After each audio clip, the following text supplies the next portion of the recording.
Hey, what is going on, everybody? Welcome to another episode of the Battlefield Project podcast. I'm your host, Matthew Rhoda, and we are the podcast for people who understand that life is a battle and only the strong will thrive. I'm joined with my good friend here, Ryan, who I've known forever, but this is our first time chatting it up live here, so I'm super excited for this. Before I do my official introduction for him, I'm going to start like I do with every episode here, which is if you get any value out of this, please share this with friends and family.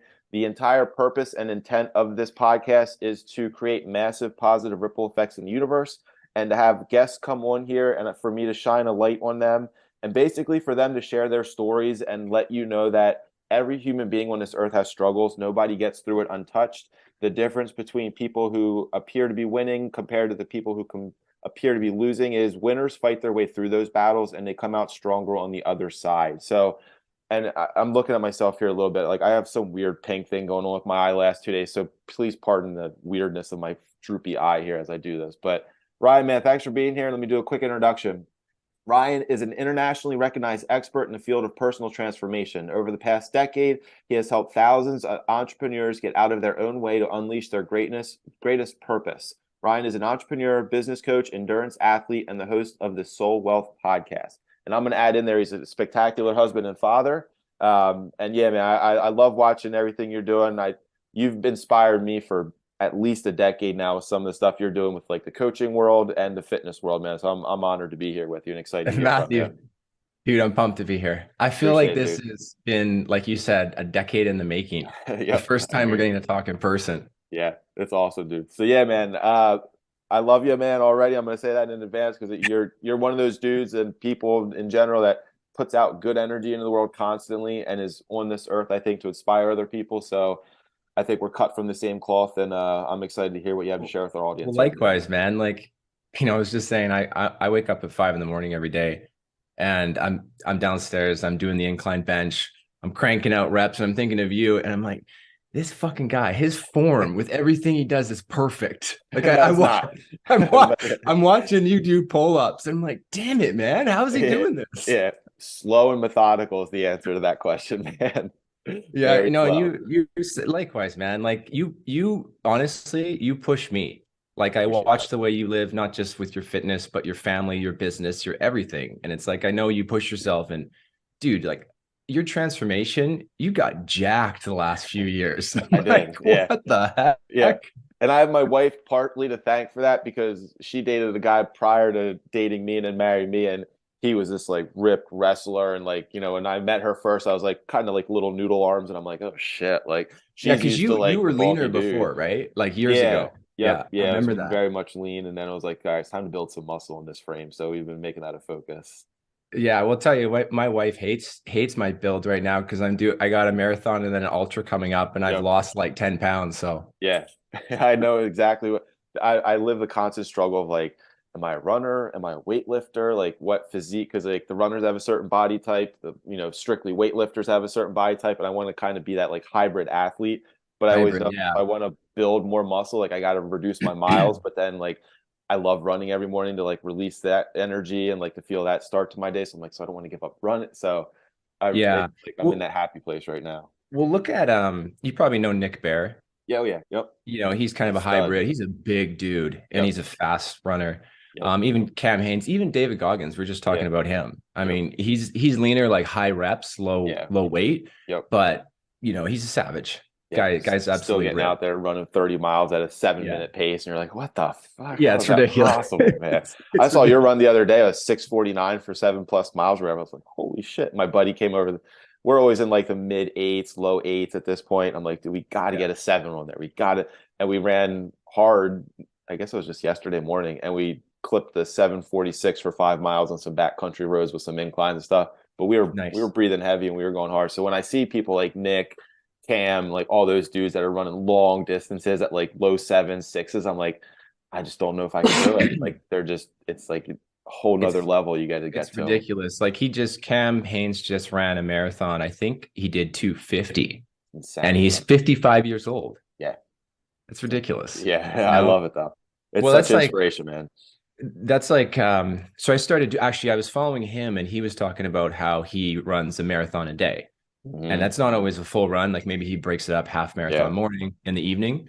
And I'm like, I want to do that. I knew I couldn't do a marathon a day, so I started doing 10K a day. And Yep. actually, yesterday marked the 30-day mark that I've I done at saw least that. 10K a day. Yeah.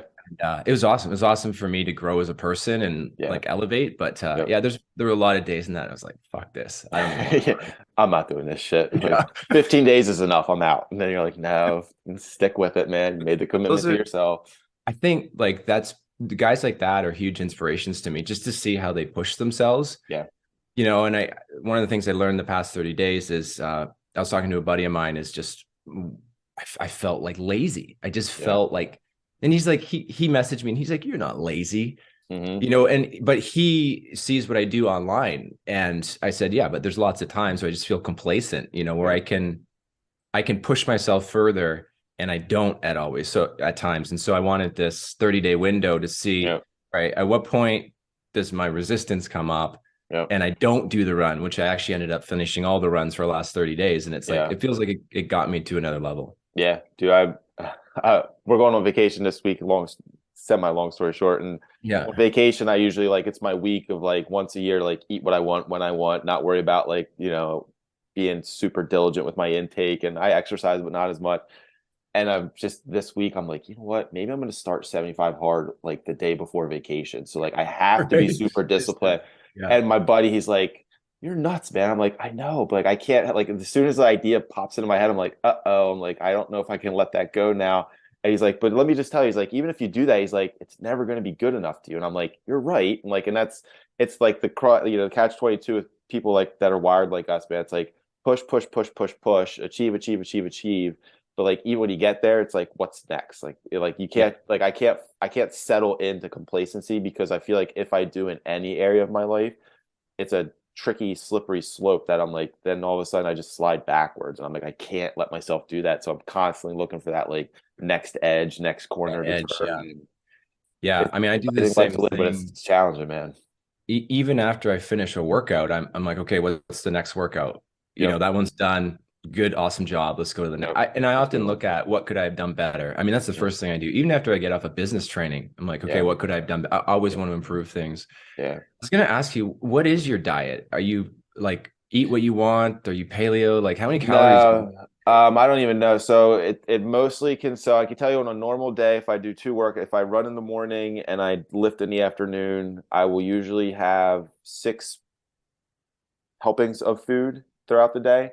Yeah, And it will usually be 1 or 2 bowls, pretty big bowls of beef with feta cheese and salt all over it, just ground beef. And then usually 2 bowls, 1 or 2 bowls of yogurt, whole fat yogurt with like granola, peanut butter granola on top. And then 1 bowl of like big bowl of blueberries with honey all over it. And then maybe like one of those little like Lara bars at the end of the night or something like yeah, that, lard bars. lemon Like Lara love bars or those something things. kind of Yeah, light, but still yeah. filling So up. we eat So pretty similar. yeah. Yeah, I try to get in. I mean, I'm burning like at least 1,500 calories a day right now. No, I bet. So if I can eat 3,000, that's good. But it's Yep. actually quite hard to eat 3,000 clean. Like, Clean. yeah, I could go Exactly. eat shit, but Yep. I'm gonna feel it in my results for performance.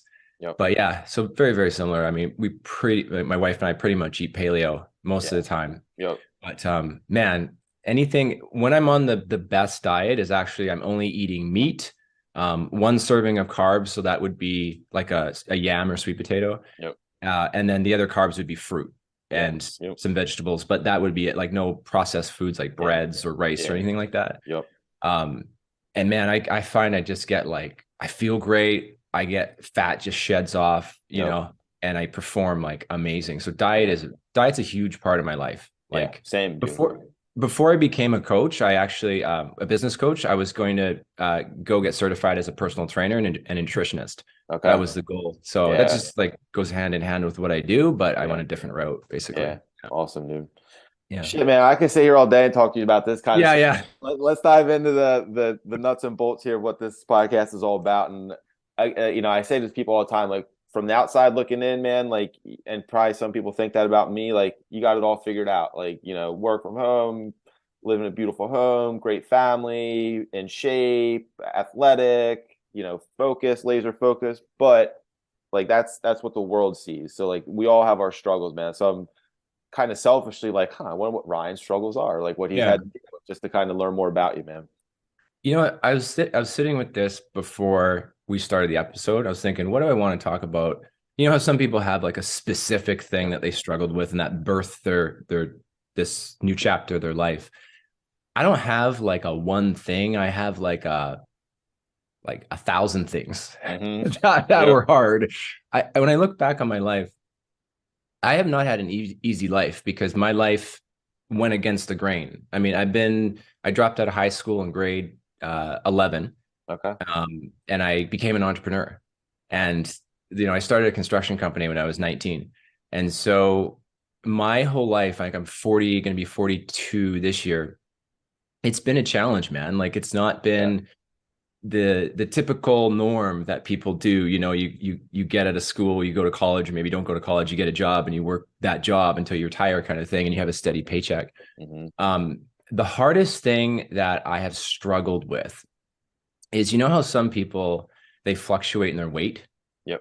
Like I have my brother-in-law, he's pretty stable now, but for a while there, like, dude, I wouldn't see him for a few months and I would see him, he was just like massive. Yeah. Like he ballooned out, gained all this weight, and then I'd hang out a bit, and then we wouldn't see each other for a few months, and I'd see him again, and he's like stick thin, like he Mm-hmm. lost all the weight, and then I Mm-hmm. see him a few months later, he's ballooned out again. I'm like, what the fuck, man? You Yeah. know, and he's got some stability now, but I've never had that problem with weight. Like I've always been pretty lean and fit. Mm-hmm. But where I see that fluctuate in my entire life has been money. Yeah.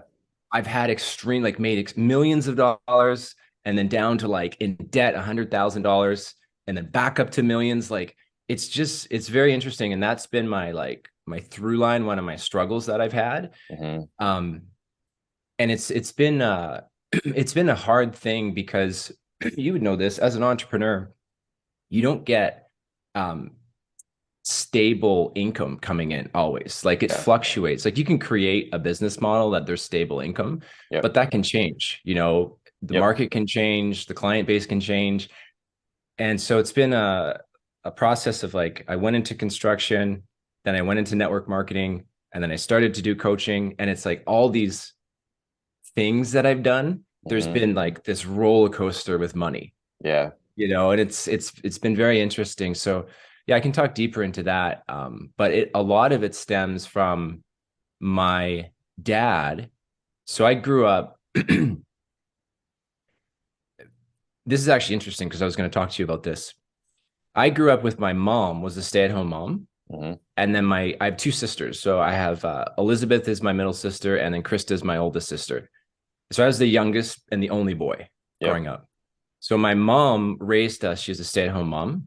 And then my dad is a structural engineer. So he went to school for like 8 years, super intelligent man. He's Japanese. My mom's Canadian. Mm-hmm.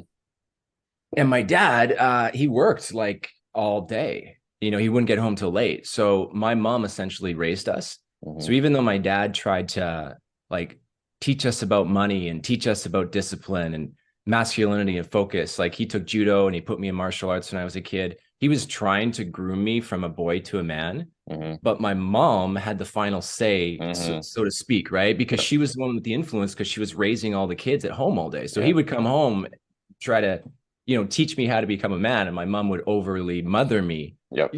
right? Like, Totally. Yeah. She's I got don't, 95% of the day to influence you. He comes home last minute. It's like, I got to do something. It's like, sorry. yeah, Like, yep. it's like no, right? Yep. And then she would, and being a young boy, you don't know any different, right? And so I bonded more with my mom than I did with my dad. Mm-hmm. And what's interesting is there's a book that I'm going through right now. I'm almost done. It's called No More Mr. Nice Guy. I honestly think every man should listen to it or read it. Yeah. And in there, he talks about how in the early 1900s that the majority of families lived on a farm. So the boys were being taught by their fathers, the Mm-hmm. mothers were raising the daughters at Yep. home, Yep. right? And so there's a family unit that was tight. And then as we progressed, you get into like the 80s and 90s, it was like 96, 97% of families lived in residential houses. Mm-hmm. And not only that, but the mother and the father now worked. Yeah. So you've got kids, like let's say boys in particular, that are now being raised by either kindergarten or preschool teachers or school teachers. And the ratio for men to women in the school system is one man per six female teachers, women Really? teachers. So Wow. 1 to 6. Yeah. So the majority of boys being raised in today's world are by women, Yeah. or their parents, even by not by their parents. Mm-hmm. And so, if you look at that syndrome, it's crazy, dude, because I developed this.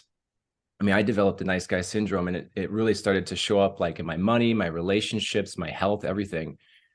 Is that if a boy is raised not by his father, and especially by just only women, particularly, which I Mm-hmm. was, he'll do everything to please women, and Mm-hmm. he'll seek the validation of women. And Mm-hmm. you'll like, I would see this in my relationship, man. I would see this with clients I'd work with that are women. Like, oh, I want to make sure everyone's happy and Yeah. everyone's good. Yep.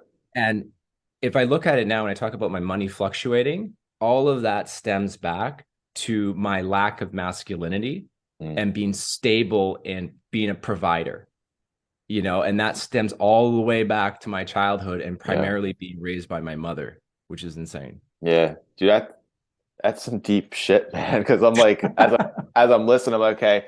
Like my mom's a stay-at-home mom, but like my dad worked 2 jobs, but he was also like very active in our lives. Like played baseball back with us, was always on the driveway playing hoops. Like was my baseball coach and basketball coach. Like so he was extreme. So took us to like on the weekends to the doctor's house that he worked for to like pull weeds and make a couple extra bucks. And now I'm like, okay, I don't think I like maybe that I had that necessarily, but I joke all the time.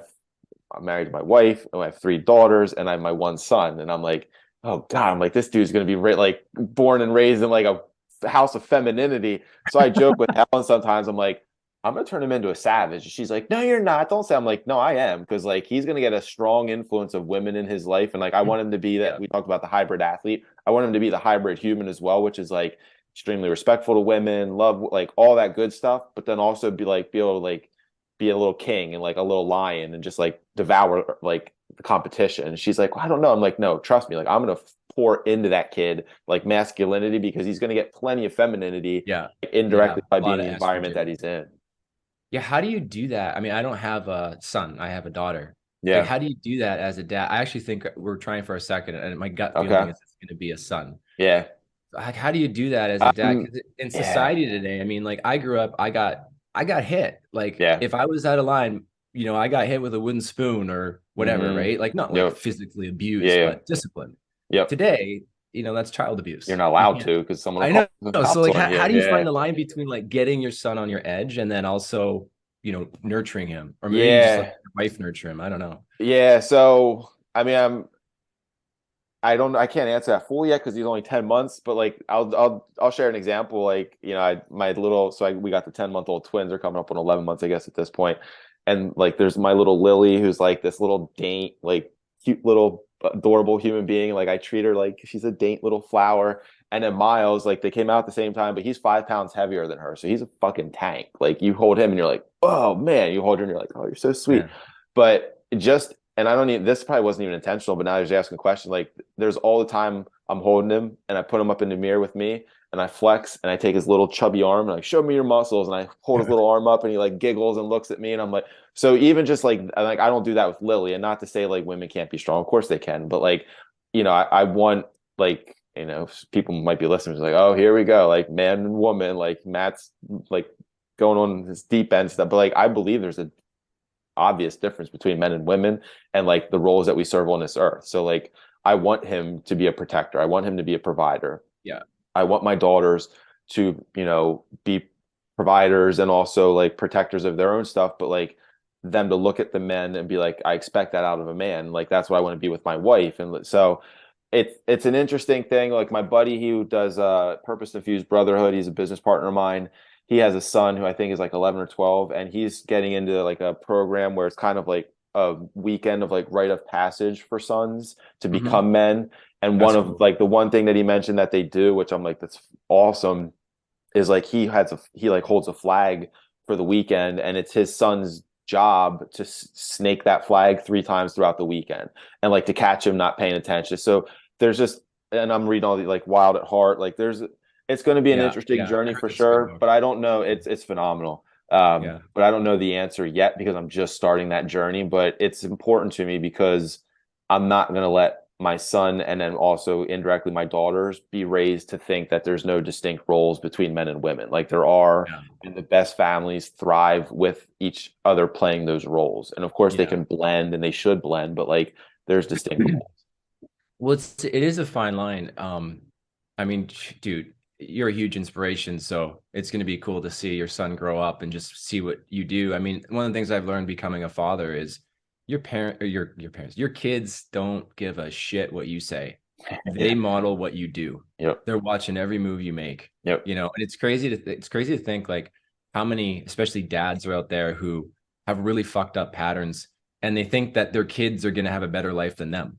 Yep. They're modeling everything you do, you know? Yep. Totally. So Yeah. that's also another thing that really drives me. And if I look at like, you know, what you're talking about and what you do, you know, with not just your son, but your kids in general, Mhm.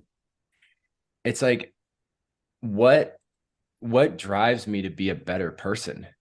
You know, what motivates me? I was talking to my wife last night in my office here, and she was just saying how she goes to me, you've always been ambitious. Like you've always been driven. And like, yeah, but I've also had bouts of desperation, or sorry, depression, Mhm. probably desperation too. Yeah. And moments of uncertainty, like just not knowing, like, especially when it comes to money, like Yep. not knowing, like, where's the money going to come from? How are we going to get through this? And Yep. like, those are all moments of like deep faith. Like I can remember significant moments where, I mean, I don't know if you've ever been here before where we were going through a tough time financially and I'm like, okay, we're going to make it through this. Like, you know, I got some faith. Mhm. And then we got to the point and we just didn't have the money to cover rent or we didn't have the money to pay bills. And, Mhm. you know, I go to this dark place of like, fuck it all, let it die. Mhm. Like just, I could Yep. care less. And I think that's like a very almost like a giving up. Yeah. You know, it's like you reach this point where you just can't see an end in sight. And I always tell people, I actually heard this from Grant Cardone. The only reason that you'd be frustrated with your current situation is because you can't see an end in sight, Yeah. right? Like when I run a race, I know that race is going to be 42K or Yep. 26.2 miles. And so I know there's an end goal. But what if there was no finish line? It was Yeah. like you're They're going to like, run just until you, start, and until we yeah, tell you to end, it could be days from now. You're like, yeah, you'd yeah. be like, fuck, right? So, Yep. so I mean, I can remember moments, significant moments like that, and they're really, really hard, Mhm. you know, because you feel, I can remember just feeling that everything's going to fall apart and we're totally screwed. Yeah. And then you have, but then yet I have something happen that would support me to get through those tough times, you know, whether Mhm. it was like a spiritual moment with God or a family member would help or Yep. something would happen that infused cash. And it's like, okay, you know, we're going Yep. to I'm make it taken through care this. of. Yeah. Yeah. But this is the fucked up thing is I live for this. Like I don't like there's some I don't Yeah, know, I you know what I know. mean? Totally, dude. There's like this feeling of being on your edge that am I going to make it or am I not going to make it? Yep. And it's probably a bad pattern to be honest with you. Yeah. Nah, man, Yeah. hearing you say all that is like I got goosebumps at one point because again, like from an outsider looking, like I wouldn't have expected to hear that from you. And like I live in that uncertainty not on a daily basis, but like pretty frequently. Like, Roto Marketing, my main business, like we make a healthy living, but I've got a $2,500 a month mortgage and we got 4 kids and we got 2 cars and we got like you got all these things. It's like, okay, money in is not as abundant as like money out, it seems sometimes. And on like a cosmic level, I'm always like, I know I'm taken care of. And to your point, like, you know, will be kind of like our savings will be dripping down a little bit, and then all of a sudden it's like, oh, there's a $10,000 just like infusion from taxes, like whatever. A big bonus comes in from a client signs up. I'm like, I'm always going to have enough, but I'm always on edge of like, I don't want to live in that state of just having enough, like, and being a little uncertain of like when does it get low, when does it get like that up and down that you mentioned. Like I want to be in that state, and I feel like I work hard, smart, passionately, good intentions, blah, blah, blah, blah, blah, so much that like, when is that financial abundance just gonna like engulf me where like I never have to look at my checking account again. I never have to worry about, when I'm 70 years old, like what life are we going to live? Can we travel the world because we put our kids through, school, and if they wanted to go to whatever.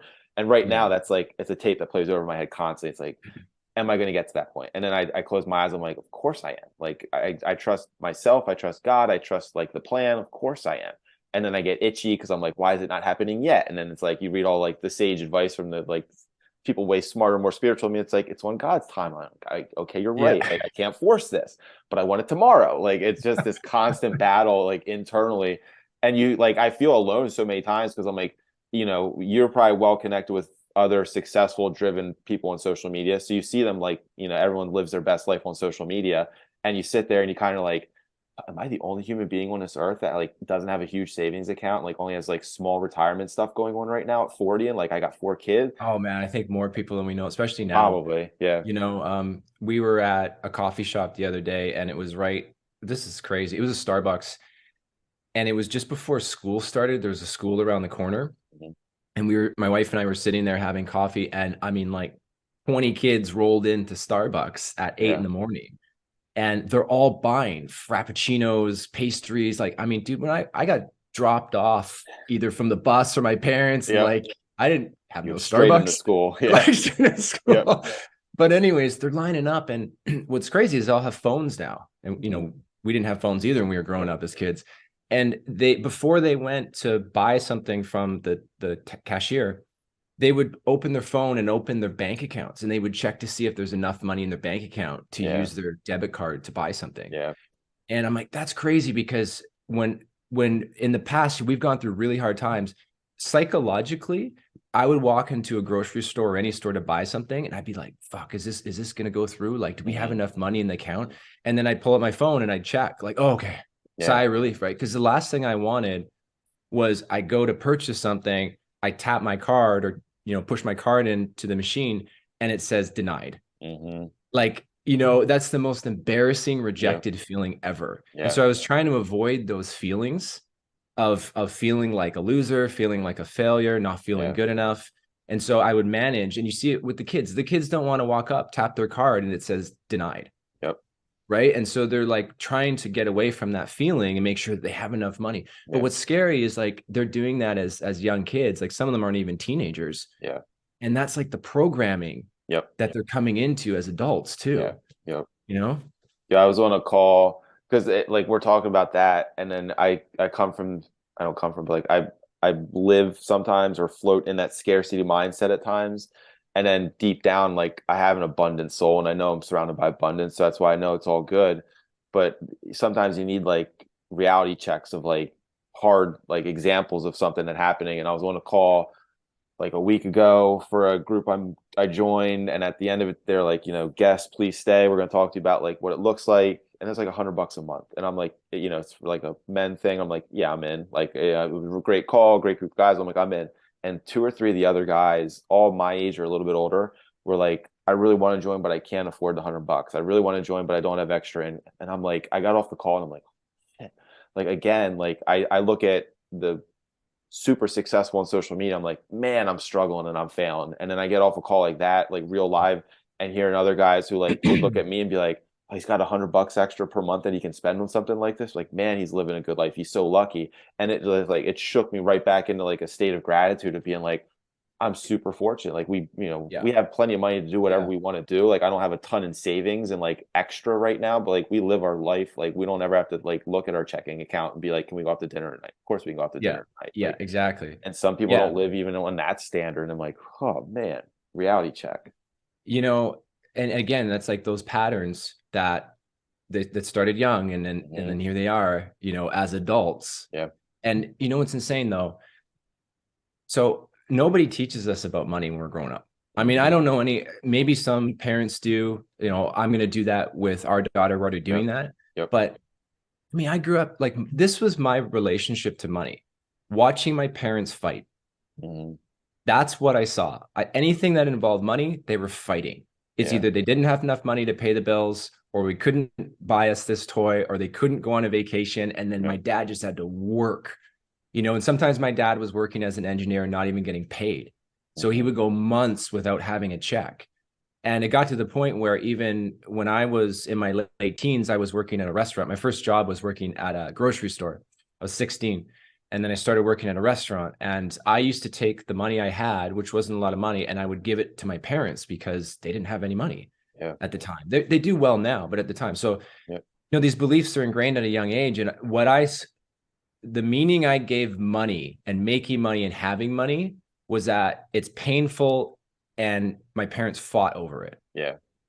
So, I had this roller coasters because I would battle between not wanting to have money because it represented pain to me, Yep. but then also like knowing my I highest need it and I path is want it. actually Yeah. crushing it, and Yeah. making millions of dollars. Yeah. So Totally. my battle, my inner battle around my beliefs was that I know I want to make more money, but then I have all these sort of family lineage beliefs around lack and limitation around money. Yeah. And so that's the roller coaster. And a lot of it came down to embracing my masculinity Yeah. and this is where I go, and not giving away my power. And I mean, dude, if you look, we've been through some stuff the last 3 years, and you and I have talked so Yep. much, right? Yep. And one of the things I know for sure is like there's a huge agenda to emasculate men. Oh And yeah. everything's toxic masculinity now. Yep. Yeah. And yet that's what we need. I mean, the easiest way to control society is to emasculate men.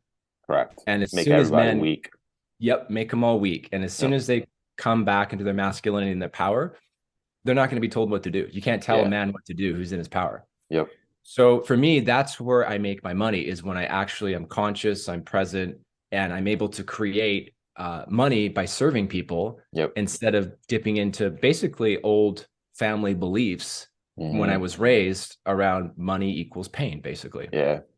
Dude, I agree with you so much on the, like you win when you're feeling the most manly that you can be. And I struggle occasionally with like I run in the morning. Let's call it an hour. It's 45 minutes of running, but by the time you lace up and you get back and like you're done sweating and you get back, an hour there and an hour after. So 2 hours per day, I'm committing to like fitness and growth. And there's parts of me that's like, okay, if I took those 2 hours per day times 5 days per week, that's 10 hours a week, 40 hours a month. And I dedicated that to like driving revenue for my business and reaching out to leads. Could I be in a different financial place? And is that the better route for my fat? Blah, blah, blah, blah, blah. And I'm like, and I keep going back to where I'm at now, which is definitely not, but I'm like, I don't think so, because if I didn't work out twice a day, I wouldn't be the dude that I am. And if I'm not the guy that I am, then I can't be the husband and father that I am. And if I can't be that, then I can't be the business owner that I am. And like, it all starts with me feeling like, I always say to my buddy that I run with all the time, like, I love being able to walk past the mirror and like, conceited as it may sound, like flex on myself and be like, I fucking love what I see. And like that love of like for what I've created for myself then pours into my wife, my kids, my business. But without that, I feel like everything else just crumbles because you're not feeling as strong as humanly possible for yourself as yourself. Yeah. Yeah. I mean, I get it, dude. You're jacked. Like was saying earlier, I see you and I'm like, geez, I need to lift more. Get more protein, man. Just eat protein all day, every day.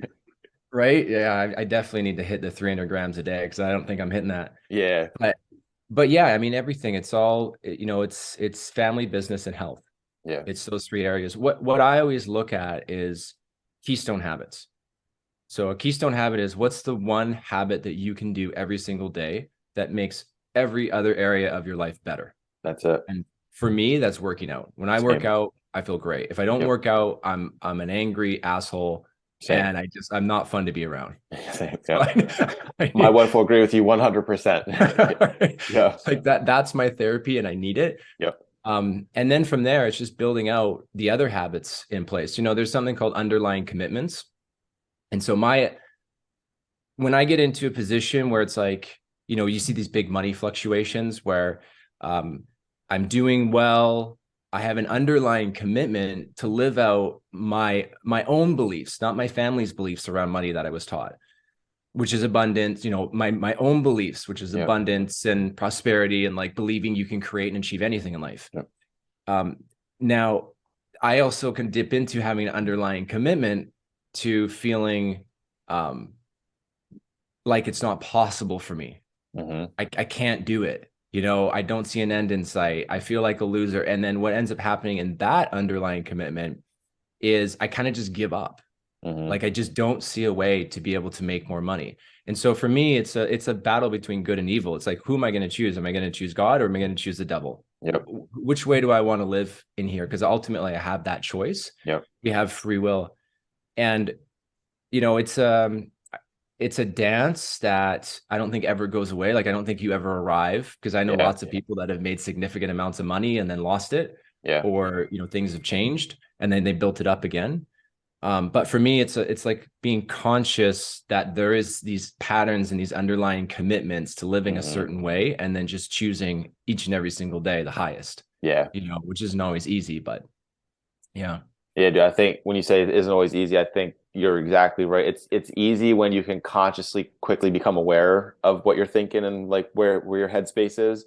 But that's the yeah, challenge for me, man, is just like being called to that moment of like, okay, like I'm thinking stupid shit right now. Like, of course that's not my reality. Of course I can create bigger and better than that. Of course we're like stop thinking that, reframe it, and go back in a positive direction.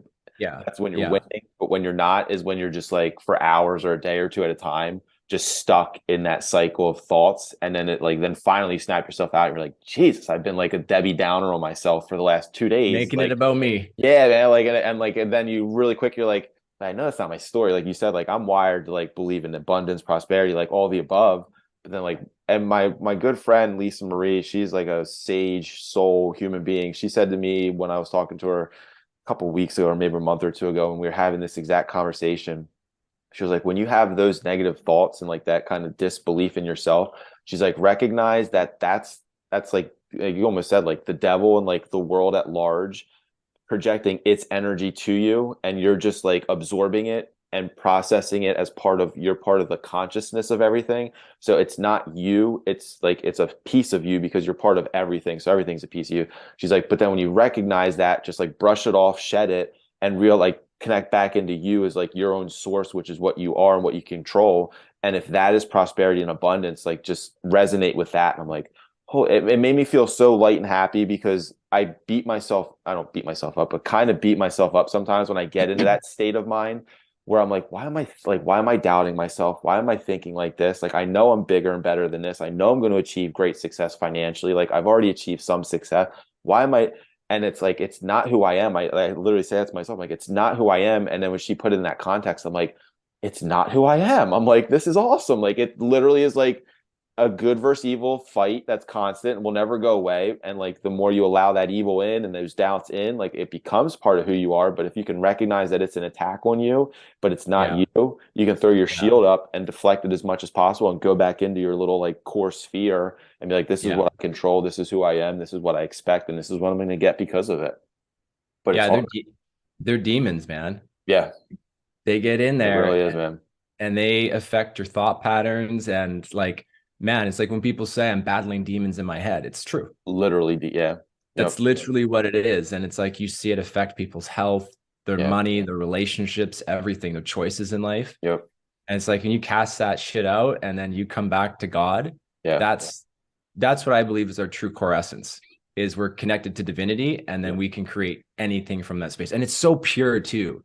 Yeah. It's not just from a mental space. Like we talk a lot about mindset and beliefs and stuff like that. This is from a spiritual space Yeah. where you're like you're saying you feel whole and Yep. complete and connected to God, and it's all good. You Yep. have it's almost like a sense of inner peace Hmm. that you can create and you can enjoy life. I mean, I think that's ultimately why we came here, is to enjoy the human experience. Yeah. I just said It's to my buddy yesterday, we were talking about inspiring other people. I was like, dude, I say all the time, I really feel like we were put on this earth to create like positivity from an energy frequency standpoint. I feel like the earth is the earth and people are people and the trees are trees and what like and everything has its role. I feel like God put humans on the earth and was like, you have the ability to create energy and to share energy and to push energy out and do it well and do it with love and like and just let that vibrate and like reverberate through the universe and like see what happens. And as you what fully aware as I am, like unfortunately, like the negative energies got in control of a lot of stuff very, very, very early on. And this was like we need negative energy to perpetuate our story and our control. And so that's why I feel like a lot of people, and you and me included, man, it sounds like it's not like I don't wake up every day and be like, I'm a vibration of nothing but positivity. And like I just go through like the whole day feeling like super light on my feet and everything's good and dandy. Like I know that's who I am. I know that's why I'm here. And I do that on a daily basis. But the negativity still hits me. It still sticks to me. And it's a constant battle to shed it as quickly as humanly possible to get that back to that point where you do your job on this earth, which is to share positivity and create that ripple effect. There's a good Bible quote, and it says that rejoice in suffering. Yeah. And I love that, Beautiful. Yep. because I think we've been taught suffering's bad. you want to live an easy, pain-free life. Yep. Have everything set up so you don't ever have to get in a bad situation, right? Uncomfortable. Yeah. Exactly, you want to avoid that. But yeah, it says rejoice in suffering, and then it talks about suffering builds endurance, and endurance builds character, and character Yeah. builds hope. And to me, that's like such a beautiful phrase in the Bible because I do endurance sports, Yep. and it does, endurance builds character. It really does. And Yep. you need the suffering, because Yep. without the suffering, you don't have the friction. So as Yeah. much as I hate when I'm going through the roller coasters of money, Hmm. and we're going through things right now because we're transitioning in purpose, Hmm. and you're going through those roller coasters, it's fuck. It Yeah. sucks. It's It sucks. challenging, man. Yeah. It sucks. But then you come out on the other side and you realize, holy shit, I'm This is what totally it was good. all for. This Yep. is what it was for. Like, we need that friction. And I think for me, at least, it builds the character of faith. I mean, it's easy to have faith when things are all good, Yeah. but can you have faith when you're going through tough times in life? That's the test. Yep.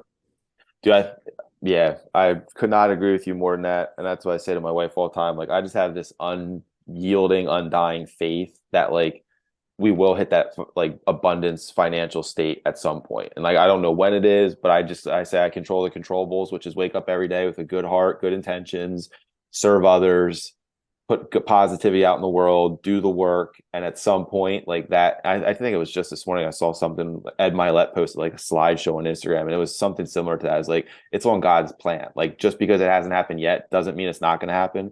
And you don't get to control when it happens. You just get to control like the work, expecting and kind of having the faith that it will happen. And I'm like, that's it, man. Like Yeah. it really, it sounds so complex, but it's so simple. It's just like, do what you can do, have faith that it will all work out. And I mean, again, like underneath all that, I think you got to be a good person. You have to have good intentions. You want to like, you don't just get to like be a dick and be like, someday it's going to work out and like hope it does. Like it maybe you'll get lucky and you'll strike gold, but I doubt it. Like, or even if you get it, you're still going to spend it, improperly, and like the devil will find you some way somehow. But it really is for people that are like true to who they are and what they're here for.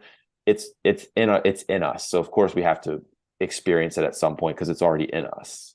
Yeah, yeah, it's innately everything is already within us that we Yeah. want. The interesting thing is, when I was doing network marketing, I had some really great mentors, and one of my mentors would always say to me, in working with people, that you you want to make sure that their goals are just important to them as they are to you. Hmm. Like, meaning that the desire that they have to achieve their goals has to be just as strong within you to help them achieve it. Yeah. And it really taught me that no matter what business you have, no matter what you're doing, even if you're in a career, like I don't Hmm. care if you work at a 7-Eleven, you can serve people at the highest level no matter what you're doing if you stop making it about you and go Yeah. into service of other people. Yeah. And if anything I learned from my days in network marketing, it's like that is just the key thing. I know when I get into depression or frustration, or I want to give up, or things are really hard, I start making it about me, Hmm. and I sulk in it, man. And I could Yep. do this for days. Yep. And then I eventually something snaps me out of it, where I'm like, why did I waste all that time? Yeah. I could have just got myself into doing something creative to serve other people. And that's, for me, that's coming back to God and noticing Yeah. when, hey, the devil's playing, the enemy's playing a role in my mind right now. Yeah. Snap Time it to out. kick Yeah. that motherfucker to the curb. Kick the motherfuckers to the Once and curb. for all. But I would say once and for all, but we all know the devil's a persistent motherfucker, and he'll come back like 10 minutes later and be like, I'm back. Like I can get you As this long as way. we're on this earth Oh, plane. Yep. man. Yeah. Yep. My mom used to tell me when we were growing up, this is the devil's world. Yeah. And we have duality, so we get to choose.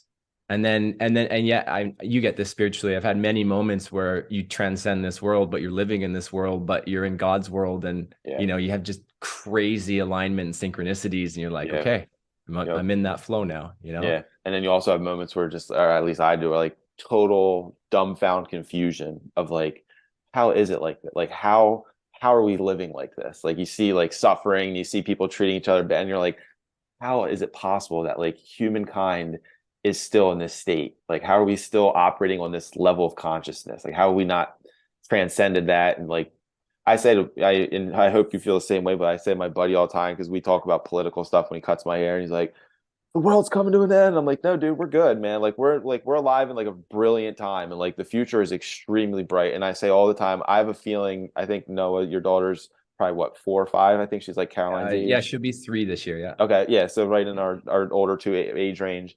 I feel like the world that they're going to step into in the next 5 or 10 years is going to be epically different than the world that we grew up in. And I hope that means less evil, more love, less greed, more abundance, and just like the conscious, like I feel like we're at a tipping point. I feel like we passed the tipping point and human consciousness is now in a much better space. I feel like unfortunately the negativity that's been in control of humanity's perception for so long still has a pretty good like pulse on how to do some stuff, and they've got their like they're holding on for dear life and they're not going to let go easily. But I feel like we're at the tipping point where it's like maybe just one day we all wake up and we crossed over, and now it's just like we don't even recognize the world we live in anymore. Like hunger does, like people don't starve to death, there's no wars, like all that could literally in my mind all that could just become like in a day gone. And I'm like, Yeah. God, I live for that day and I project that day. Like I want that for my kids so bad. Yeah. Yeah. I mean, we could go into a whole I nother know. conversation on this. Yeah. Like, Very because easily. the stuff that we talk about. Yeah. Yeah, I do 100% agree. It could be all changed in a blink of an eye in one Yeah. day. Yeah. Yeah. Awesome, man. Well, I've enjoyed this thoroughly, which I knew I would. I'm glad we finally got to do it. If people want to connect with you online, learn more about your coaching programs and stuff like that, what's the best way for people to find you and connect with you? Best place for any resources is just to listen to the podcast. So Well podcast. I'm on iTunes and then Spotify. And then if anyone wants to connect with me, Instagram. And then my official website is soulwealthcoaching.com. Beautiful, man. Awesome, Ryan. I appreciate this. I'm a little surprised it took us so long to connect like this in Same, person. man. Not in person, but like, via face to Dude. face after so many years of liking each other's stuff and inspiring each other. But I'm really glad it happened when it did, because obviously Yeah, it's for a reason. same with me, man. This is an honor. And I know I'm gonna have you on my Can't wait. podcast as well. So I'm pumped. Absolutely, bro. Awesome. Like I said in the beginning here, if you've listened to this episode and it had you scratching your head about some of the stuff we were talking about or just inspired in general, please share it with friends and family. Let's all make an intentional effort to make the world a better place. And that's how we shift the consciousness. It's how we create a better future for all of our kids. And even if we don't have kids, just for the future generations, that's what we're here to do, is lead the way by example. So thanks for listening, and we will see you on the battlefield.